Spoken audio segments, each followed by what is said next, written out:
Hey everybody, welcome to Bura. In this episode, I'm going to be talking about how Udemy can expand its product line and profit more. Alright, welcome back. First of this video, make sure that you like to subscribe. The more subscribers you get, the more content we can make. Number one reason why you subscribe to this amazing YouTube channel is to get the money-making trends before they go mainstream. So, I've been on Udemy for many years here, and one of the things that I've constantly told UHQ or the Udemy headquarters or whatever is that they should expand their product line. And let me explain why that is. But first of all, let's take a look at the stock. So as you can see, the stock market, it's kind of down today, but again, it doesn't really matter. It's down, I guess, over the last 5 days by about 10%. And then since the IPO, I guess it's down about 3%. All right. So not too bad. But down from the peak is about 10%. So who knows what's going to happen with the stock? Again, I don't think Udemy is a short, and again, I don't think it's a short. I don't personally like shorting at all. But at the same time, though, I don't think it has a lot of meme stock potential. I could probably do a whole other video about that. So there's not going to be like a pile of shorts on Udemy that would trigger a short squeeze. That could happen in the future. If it does happen, I'll let you know, because of course this is the number one place you want to get information about this company, because I've been here for 10 years. So one of my key theses about how Udemy is extremely underperforming is that it doesn't foster competitiveness on the marketplace. And one of the reasons for that is it's basically one thing that you can do is you can upload a course and perhaps support it, but there's no other additional products here. Now, I often compare Udemy to Steam and the App Store, but when you look at those two, there's a huge variety of services in between any of those marketplaces. And I think Udemy should expand its services to instructors and allow for differentiating products. Because here's what happens with Udemy. You upload a course, and the course it can have videos, it can have text, and it used to be able to have interactive objects like HTML5 objects, but they got rid of that. I think they should bring that back because it opens up the whole possibility of other things, and I can get to that later. But for the most part, it's basically like a video course, and you can get support here. But there's a bunch of things that you cannot do. Now, the other thing that you have to understand is that a course is a course, or it could be a bundle of courses. Now, at some period of time in the past, maybe about 2 years ago, what I would do is I would just bundle my courses. And the way that this worked actually is that I would have course A and course B, and then I'd put course A together to make course C, and guess what? I would make more money. And I can't really argue with that. Now, I've stopped doing that, and believe it or not, it has somewhat impacted my bottom line. But for the most part, when it comes to the profit on Udemy and the profit of my company, those are two separate things. Now, that used to work out really well. So what it would be is like, for example, if you had an Unreal course, and then you also had a Blender course, that's 3D modeling, and you put them together to have Unreal and Blender, well, guess what? That sold more. Now, one of the things that I would really like to do is to be able to bundle my courses and sell them. And so this could be quite easy to do. So for example, I could bundle, let's say, 10 of my courses all together and then sell them as a bundle for a limited time only. I think this would be really awesome, but Udemy won't let you do that. Now, one of the reasons why they probably won't let you do this is because, well, you bundle your courses and you put your bundle on your own time and you make money off of your promotional announcements, which is a topic for another time, which I'm definitely going to talk about. But in the promotional announcements, instructors get 97%, and there's a historical reason for that, which again, I'll be going in a different video. But I think they should probably change it to about 95%, so that way every transaction could get some kind of revenue on the marketplace here. But I would love to be able to do that. I'd love to be able to release courses that are maybe between 3 and 5 hours, which is a great length for a course, by the way. And you'd be able to bundle this into different courses. And that would effectively do is the top courses are usually not just courses, they're bundles of courses, and they're marketed as bundles of courses. So we need to have that differentiating thing.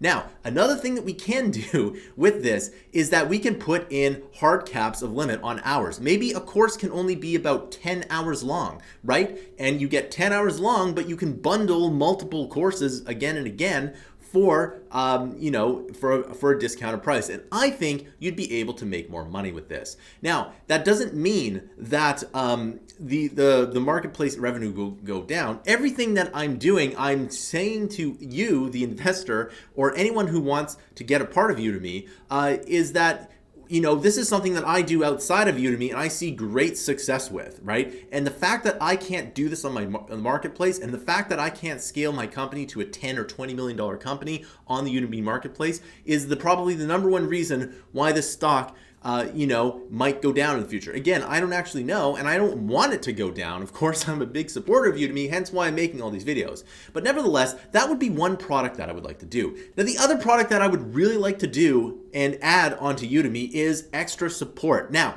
one of the things that has irked a lot of instructors over the years is the support here. Now, obviously, there is going to be some course support. This video won't load, you're missing a video. There's a bunch of basic course support that you need. But that's not the support that Udemy HQ wants you to do. They want you to basically support every single kind of question and answer it roughly within 24 hours. So I mostly release technical courses, and a lot of the questions are, well, this line of code doesn't work and it's been updated here. And so a lot of the questions are like that. And then the other questions is, I can't install my thing on my computer, which is very common, by the way. That's probably one of the most common questions, especially if you're doing something Mac oriented.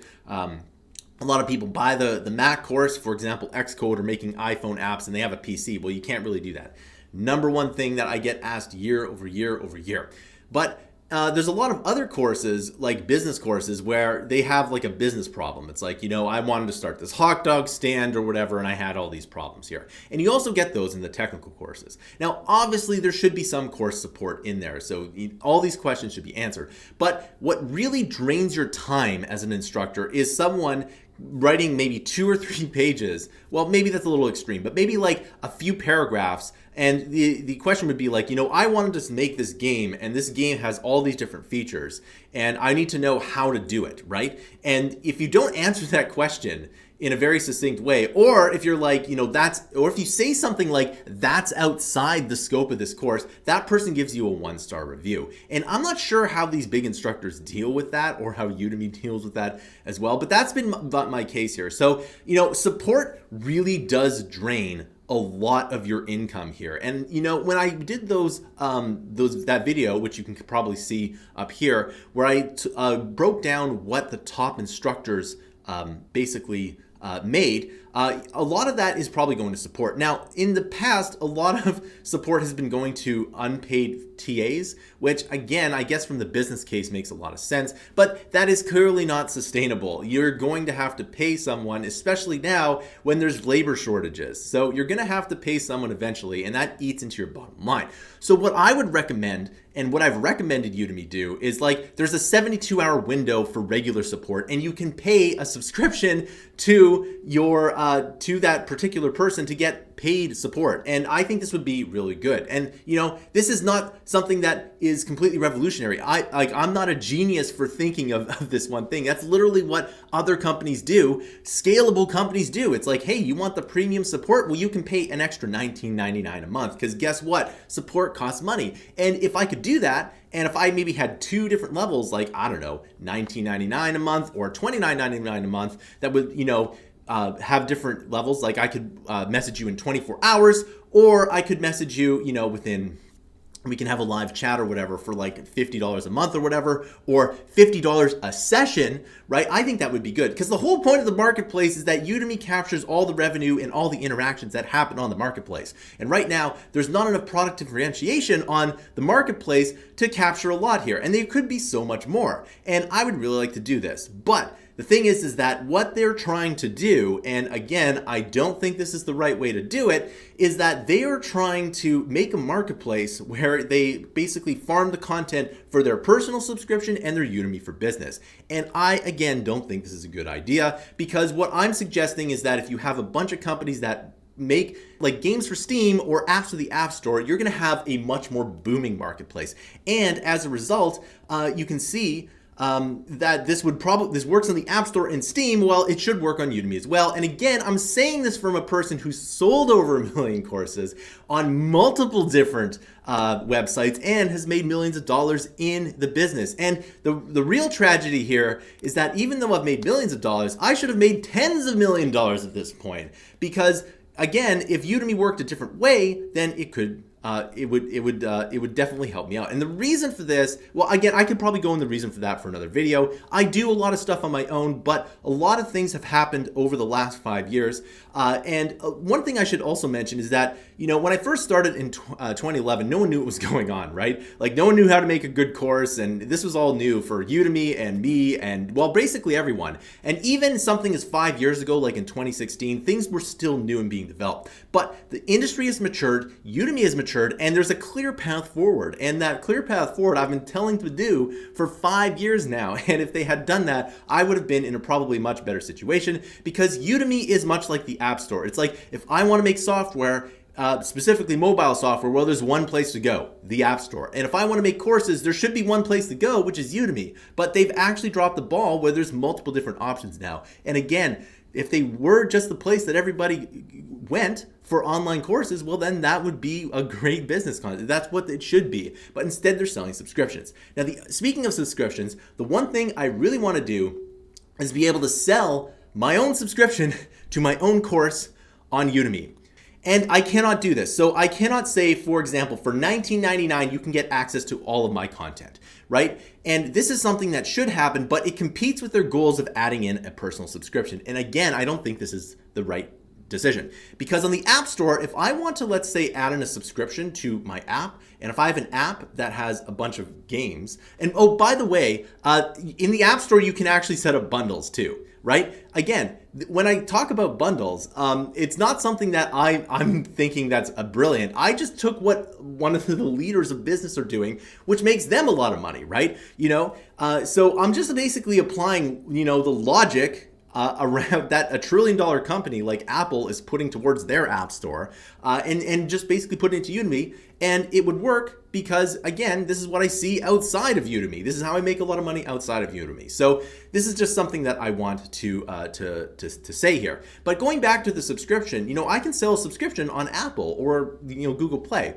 And I can do it on my own website too. And I guarantee you that there is a kind of person that wants to do that. Now, if Udemy wants to increase its subscription revenue, which it absolutely does, and of course that would be great, is that they should just allow the instructors to sell their own subscriptions, right? Because then, guess what? I can go promote my own subscription to my base, and guess what? I can absolutely make more money with that, and they can get more subscription revenue. But when they make a whole subscription, they're going to undercut so many people. And again, I've said it again and again and again, that the competition is just going to leave, or worse yet, there isn't going to be a lot of new course creation, or even what's going to happen is the quality of courses is going to come down. Because again, all the product differentiations that I'm asking Udemy to do, like the support, the bundles, the subscription, allows me to build a better company to serve my customers better, right? Because it's very hard, if not impossible, to serve your customers in a very practical way, in a way that I can go profit. And furthermore,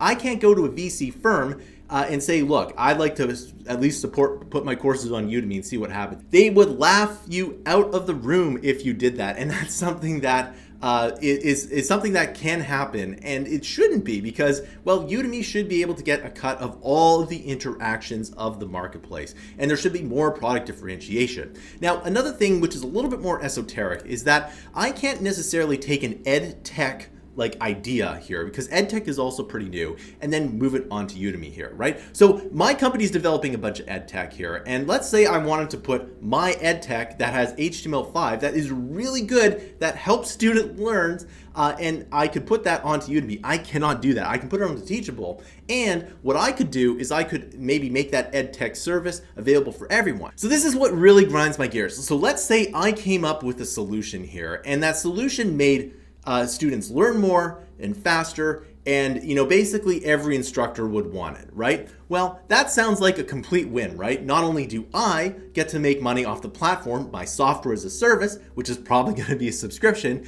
but, you know, the students win out as well. And if I put my software as a service onto Udemy, well, then guess what? Udemy can do it here. But if Udemy doesn't allow me to, I can put it up on Thinkific or Teachable. Those instructors can pay me there. And remember, the Thinkific and Teachable user base is massive. I think it's over 100K. I'll have to double check that number, but last time I checked, it was about 40,000 for each of them. It's probably more like 100K now, but I will double check on that for you. Again, come back to the channel here. So there's a huge financial incentive to make this edtech, but Udemy will absolutely not allow that. And I think that's going to hurt them in the future here. Now, let's just do this in a different industry. So let's say I came up with a solution that, let's say, every construction company wanted, okay? How rich would I be? Very rich, right? So if it was construction or the oil industry or the car industry, so let's say I solved the problem for that, basically made the companies,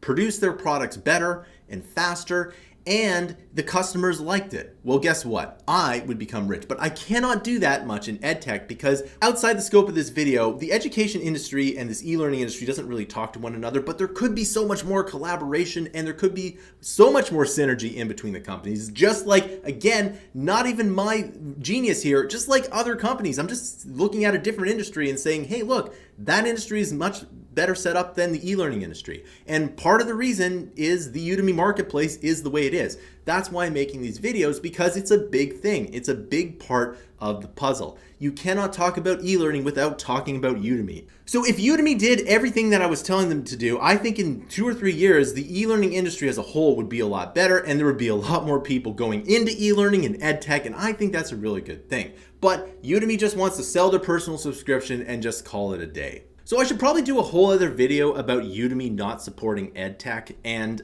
this is something that could be a big thing in the future. But nevertheless, I would like to add in other products and services that Udemy could easily capture the revenue on, but they just simply won't do it. And when asked about it, usually the answer is something like, well, we tried it and it didn't work. And I really don't think that's the case. I really think someone near the top says, no, that's not the way I want to do it, and that's not the way it's going to be, so I guess that's just not what it is. Even though literally everyone on the ground is asking for it, I'm just asking for things to help me make more money on the marketplace, and they're like, we don't want to do that, right? And so if I'm saying that, then other people who are just as ambitious and just as good as me are just not even going onto Udemy. And I see this every single day. When I talk to other companies, they're like, I really don't like working with Udemy. And this is a big problem because guess what? They're not capturing any of that revenue, and that's a big problem. All right, so that concludes this video. If you want to invest in Udemy and want a consultation, I have my contact information down below here. And remember that this channel doesn't do a Patreon, so we sell our digital products down below. The more money you get from the content you buy below, the more content, especially on this channel, that we can make. And if you really like this channel, you can subscribe to Mammoth Interactive's huge library of content. We release 20-60 hours of fresh new content per month, every single month. And if we get to 10,000 paid monthly subscribers, we can release 200 to 300 hours of new content per month, every single month, plus a whole bunch of other amazing e-learning and edtech goodies. All right, thanks for watching, and I'll see you in another video.